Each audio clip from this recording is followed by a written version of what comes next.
Ставање во употреба на водоводот во село Младо на Горичане е еден од приоритетите на градоначалникот на општина Старо на Горичане Мирослав Славковски. Оптимист е дека за 2 до 3 месеци ќе бидат првите водоводни приклучоци за домакинствата. Ќе се насочиме на конечно пуштање на водоводот во село Младо на Горичане, затоа што веќе скоро 20 години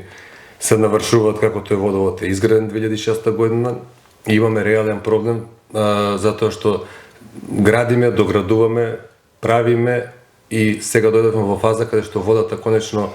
е излезена на централниот базен горе и имаме проблем со самиот објект, односно објектот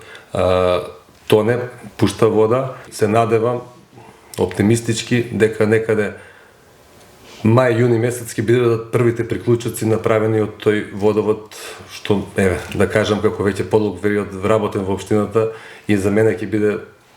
успех да се конечно пушти во функција за да во текот на летниот период немаме проблеми со водоснабдување, односно да ги задоволиме и другите корисници кои не се веќе приклучени да имаат приклучок и да имаат питка вода за пиење.